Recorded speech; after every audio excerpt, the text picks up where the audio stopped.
sitting here with my wife, Patti, in our kitchen and just having a conversation about my upcoming book, Helplessness.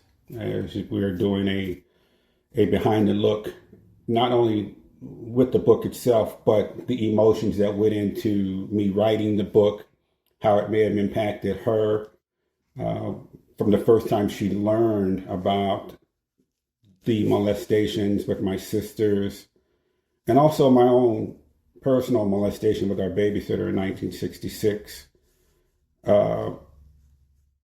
There's also going to be a conversation with our son, which is going to be coming up pretty soon.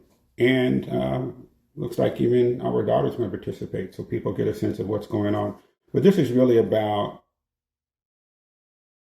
my wife seeing me experience this. And we've been married, 35 years this year. And you know me better than anybody, so thanks for doing this. When did you first learn about this part of my life? Well, I think when we were getting married, you said something about this when your mom and Henry were separated. I can't remember how it came up, but you said that your sisters had reason to really not like him.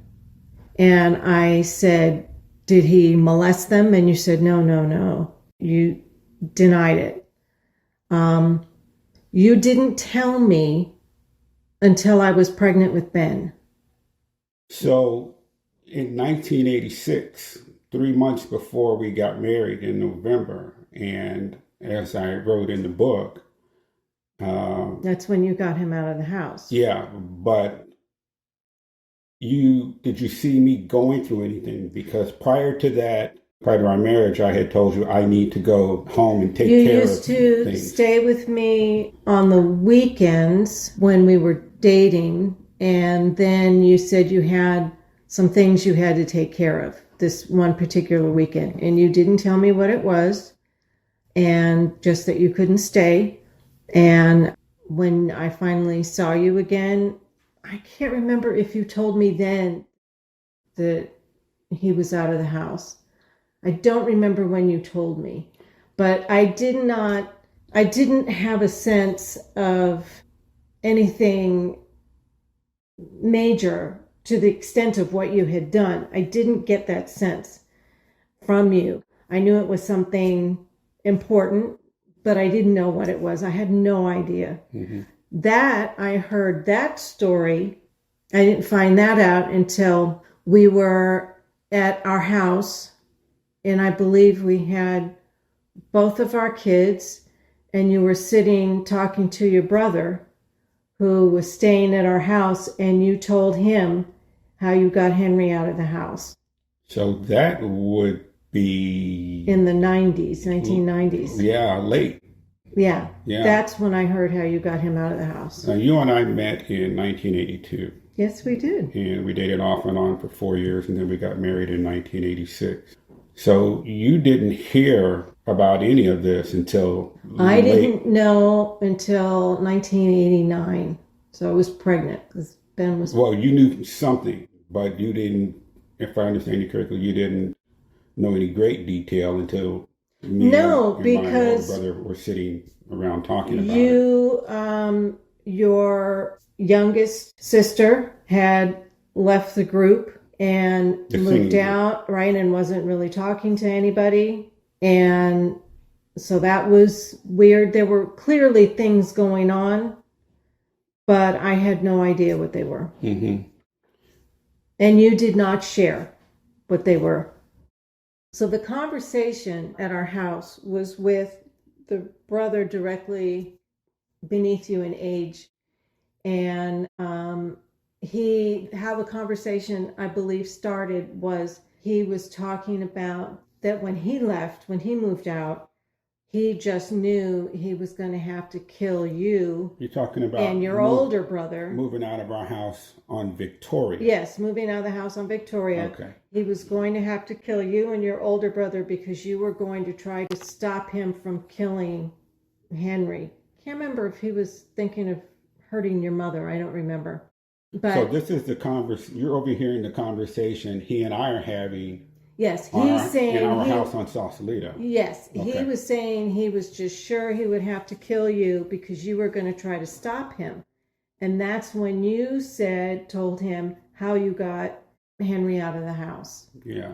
Do you remember what his reaction was? Because He was surprised because like I said, he thought you would be defending Henry.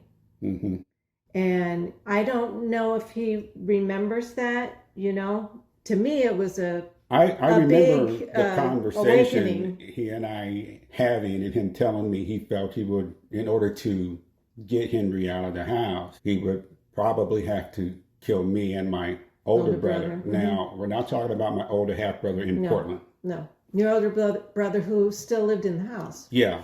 Yeah. Along with our youngest brother.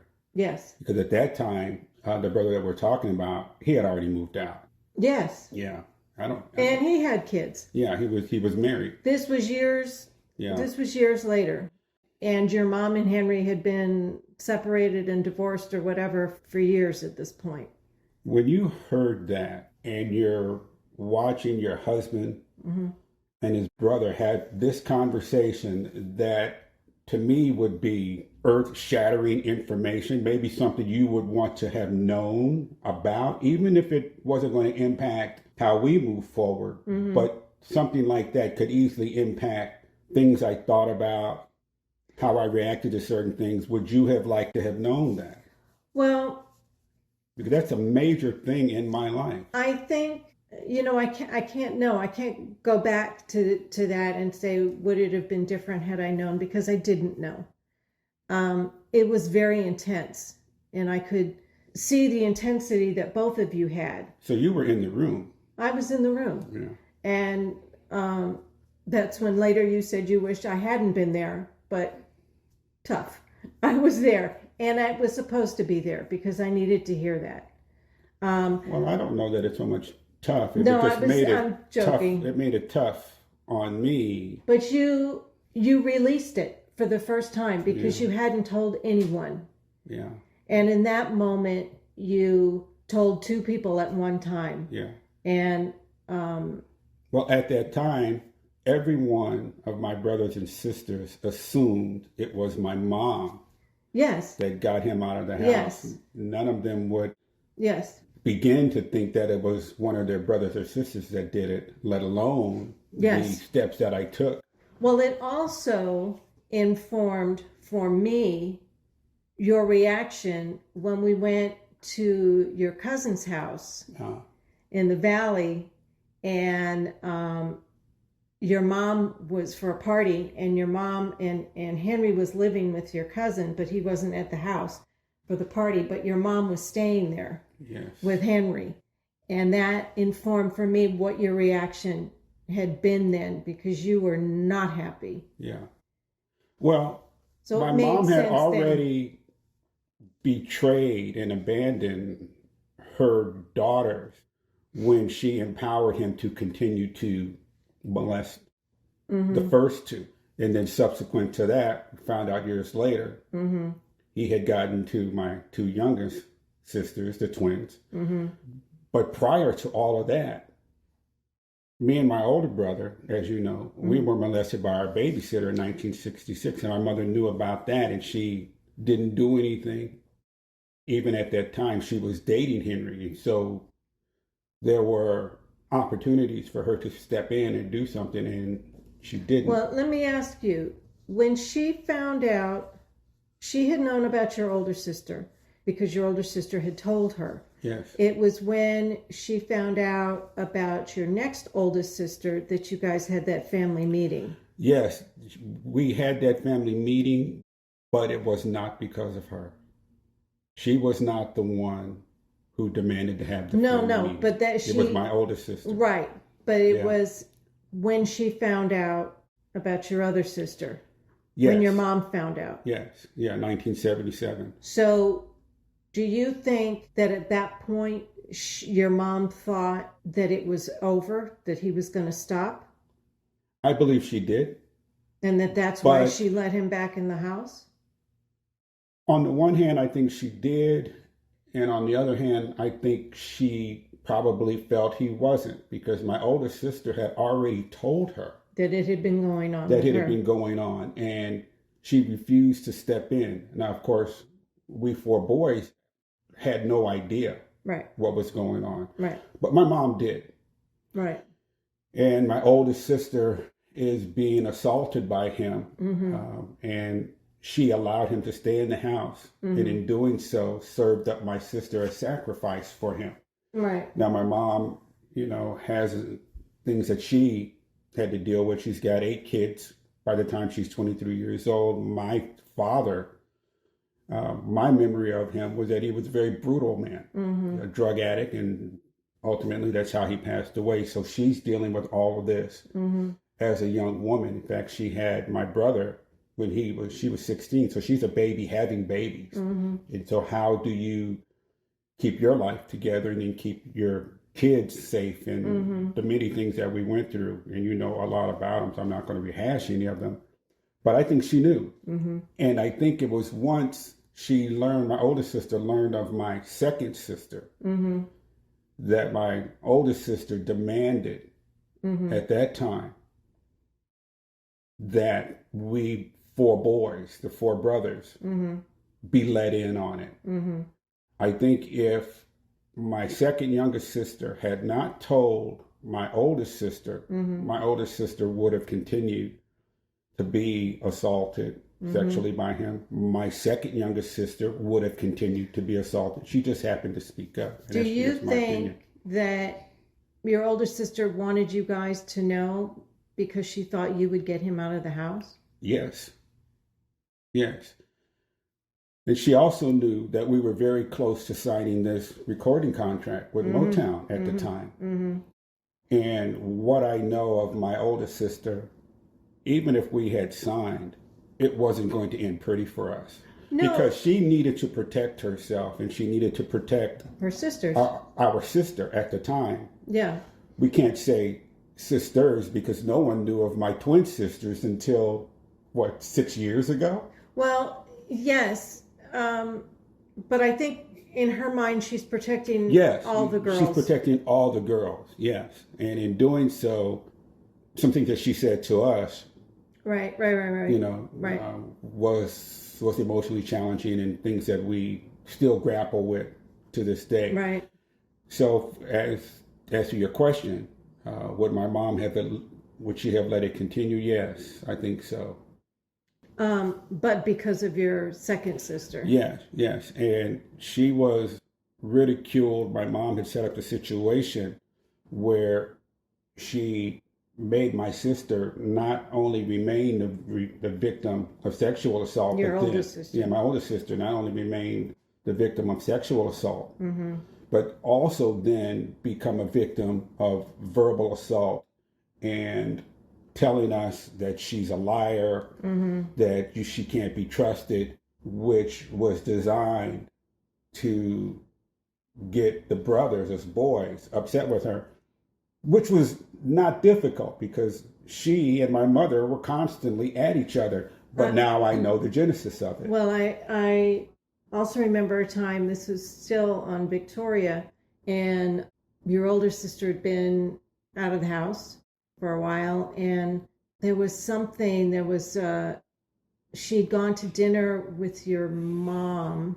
I don't remember if the other girls were there also, but hearing your mom came back and she was saying, kind of laughing and joking, my sense of the conversation, what I saw, telling you guys, that she wanted your mom to apologize for what had happened with Henry, and that would help their relationship. So that's why they went out to dinner. They went out to dinner to have the discussion, and your mom was like, she wants me to apologize.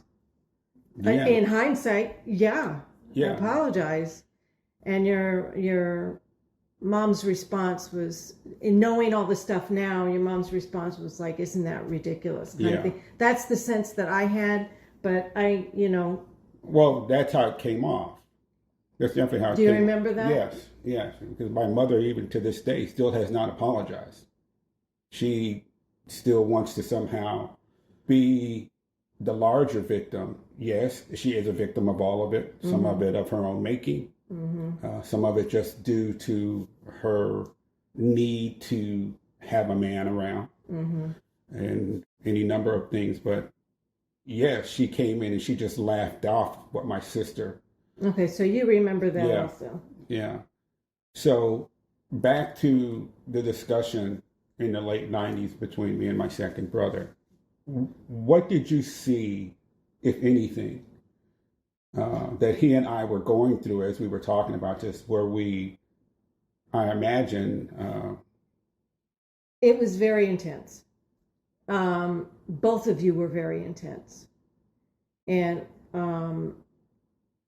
it was I don't know if I want to say like a tension-filled room, but it was like that. And I don't know, I'm trying to think of how you felt hearing that he felt he would have to kill you. I was thinking about that because that's deep, and listening to what you were saying to him, it was intense. A big moment for me, though, was when you finally told me, when I was pregnant with Ben, about your sisters. I think the conversation with my brother was the first time I'd ever talked about it. About how you got Henry out of the house? Yeah. Yes, it was. You hadn't told anybody else. Yeah, because I didn't think it was necessary. My feeling was I wasn't looking for any congratulations. I wasn't looking for recognition. I just did what had to be done. And my thought was to protect my sisters if they ever went back to the house, because if he's still there. And even with the story of when you and I went to my cousin's for some housewarming or something, that was just another act of betrayal. Right. That was another instance of abandonment of her children. It was another choice. Do I side with my children and never see this man? Or do I see him and my children will just have to deal with it? Because up until that moment, it was all a secret that she was still seeing him. And it was a moment I will never forget. You and I were walking down the hall to my cousin's bedroom to put our coats away, and we look in this one bedroom, and I say, well, your mom is taking us on a tour of the house. Well, I went back to get her because she was in the kitchen. And I said to you, I know those suitcases. What are they doing here? Right. And then we go back to the kitchen, and she's like, hi, baby, how are you guys? And I said, you need to come with me and tell me what this is. And she's like, is everything okay? I'm like, no, it is not. Yeah. And then there's a lot of history there. Yeah, exactly. That's what she said. Yes. What is your stuff doing in his bedroom? Oh, baby, there's a lot of history there. Yeah. And we were gone. You were not happy. So as a wife, learning this about your husband and knowing that he's got this stuff that he's carrying, did you ever get a sense that I was having difficulty? Yeah, from time to time, and just not know where it was coming from? No, not until you were writing the book, because then I knew where it was coming from.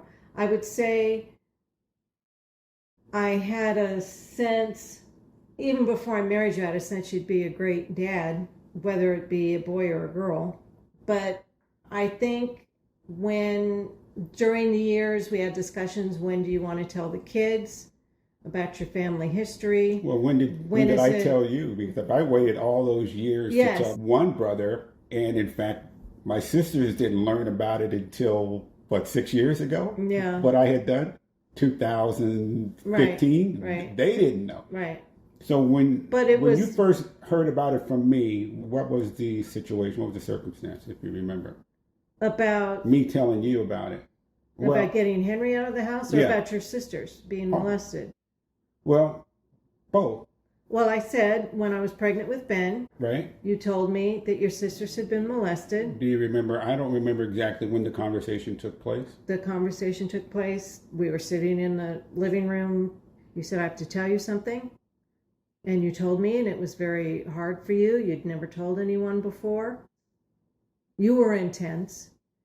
And then I understood the previous conversation when you'd said, your sisters have a special reason for not liking Henry.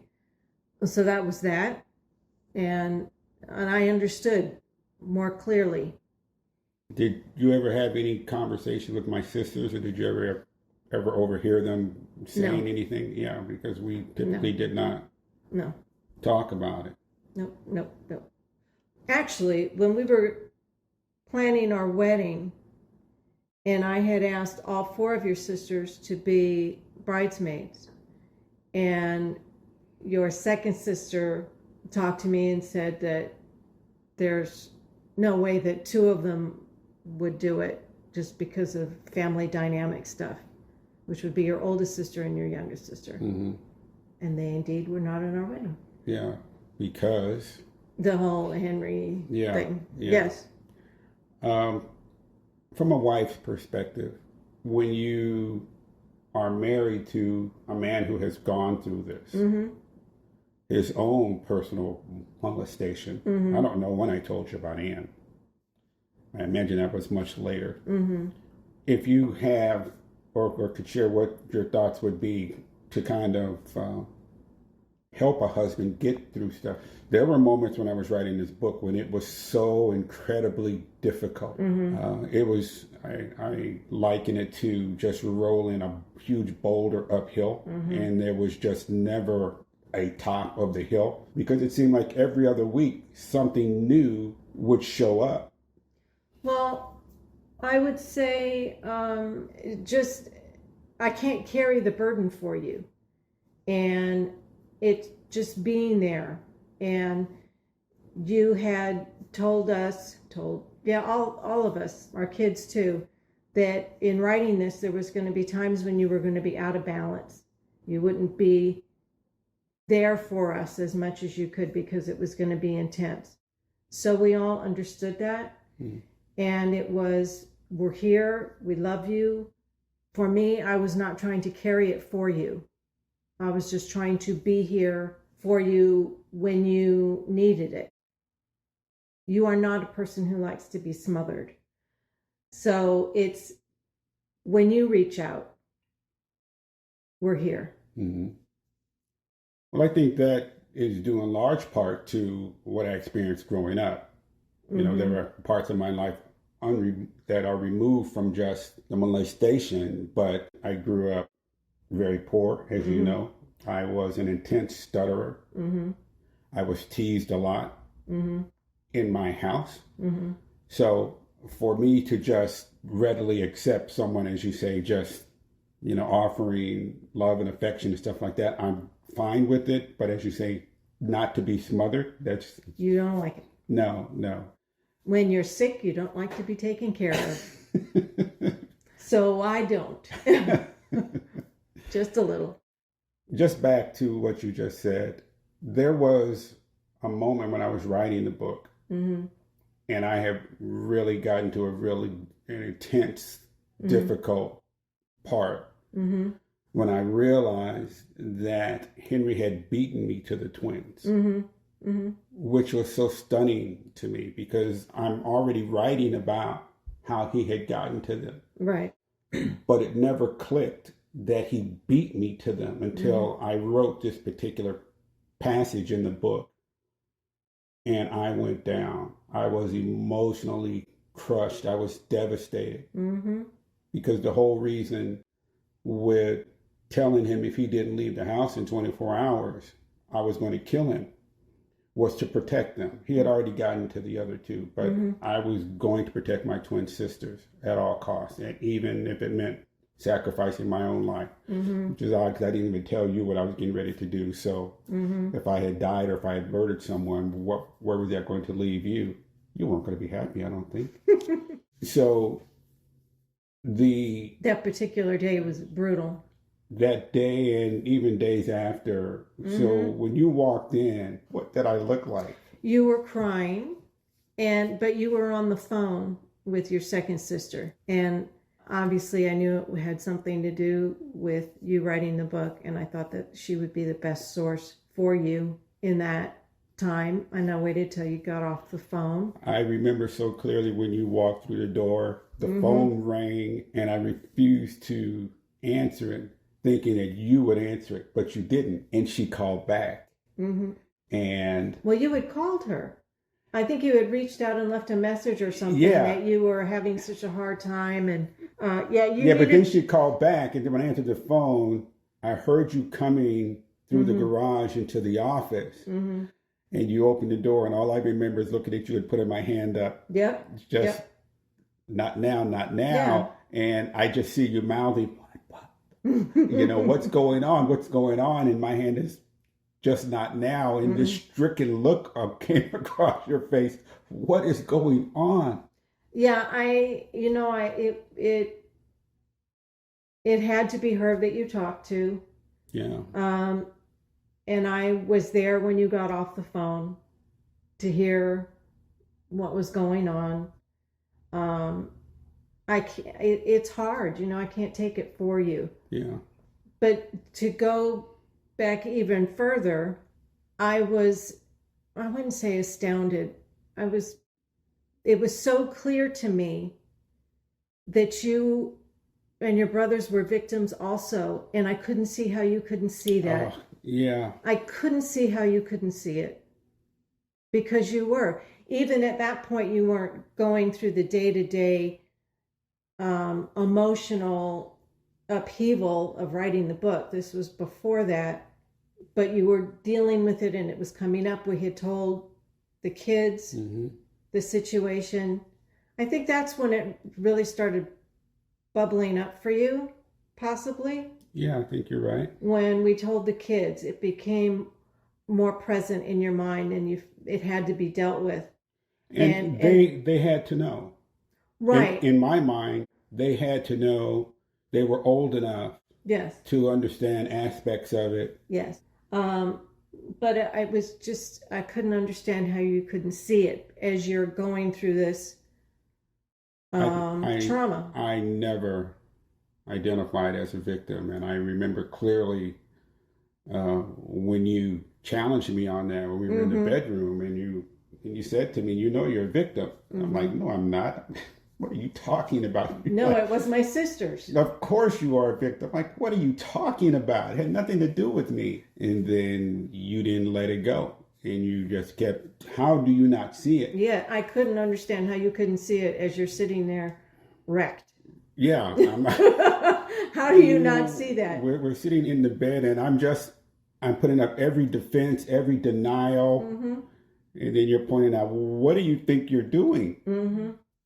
And it wasn't until that time that I even recognized that I was a victim of that, even though it wasn't until years later, after I was writing a chapter in the book, that I began to even question the Anne thing. What Anne did. Yeah, I remember you had talked to your oldest brother about Anne. You were remembering things, and we were at a school play for our niece, and you said, hey dude, remember Anne? That was a trip. And he's like, yep. And so you guys had like this knowing exchange, and then the Anne story was percolating in your head, I think. Yeah. That conversation with you when we're in bed talking about it was the awakening conversation. For me. I think that's when everything just settled with my understanding that I am a victim. It impacts the whole family. Yeah, that's when I understood my sisters being molested and raped for close to 17 years was the entire family being raped and molested, whether we boys knew it or not. And then as I got deeper into the book, I understood that even when me and my older brother were being molested by our babysitters, our babysitter, Anne, my sisters, unbeknownst to them, they were also being molested and raped. My two youngest brothers were also being molested. They just didn't know it. So this span of almost 20 years where 6 of us are physically molested and sexually. Yeah, but the whole family's being abused. Yeah, the entire family. Yes. The entire family. Yes. One of the hardest discussions I ever had about this was with your father. I knew you were going to say that. I just looked up to him so much. He was such a wonderful guy. And our relationship just grew and grew and grew. And, we come from different backgrounds, religions, race, just so many different things. And when we had the conversation about the book, because he wanted to know more about it, that was hard. Because I had to tell him what I didn't do between 1977 and 1986. And it was one of those moments when I thought he would not be proud of me, which is something I really wanted him to be proud of me. My father had failed, my stepfather, obviously, who I never liked. Only called him dad twice, and boy, I beat myself up for doing it. Like, how in the hell how did that come out? So if my brother, who thought I was going to protect him, oh, how wrong he was. But I wanted Dad to always be proud of me. This old white Jewish guy. And it was something that I never identified with. I wanted that father figure that I could go to and just talk about anything. And after that moment, I could do that. I felt there was nothing that I could not talk to him about. Well, you were saying that was one of the hardest conversations, but was it not equally as difficult talking to your sister, broaching the subject with your sister? Yeah, about wanting to write about it. Well, At what time? When you just went to her, your second sister, and this was before the book idea came out, but that you had been going through these things and experiencing these emotions, and you went to talk to her, and she also acknowledged it happened to you too. As hard as it was for me to talk to Dad, you're absolutely correct. That had to did not compare to me talking to my sister, because that was the first time we had ever talked about it. It was the first time I had spoken to any sister about it, because I was so scared to talk to them about it. Even though two of my two younger sisters had already stopped. We hadn't spoken in years over this stuff, or because of this stuff. To anybody in the family. My two youngest brothers were already having challenges with our relationship, not talking to my mom. But this particular sister is just she's so wonderful. And I was so afraid to speak to her, or even my oldest sister, because the edict had already come down. Right. Don't talk about it ever. Yeah. It didn't happen to you boys, which you pointed out it did. And that's like, wait a minute, I need to talk. I need to talk to someone, and there was no one there. Because as a brother, we have no one to speak to. There's no place we can go. And even me and my brothers, we didn't talk about it until the day in the late 1990s.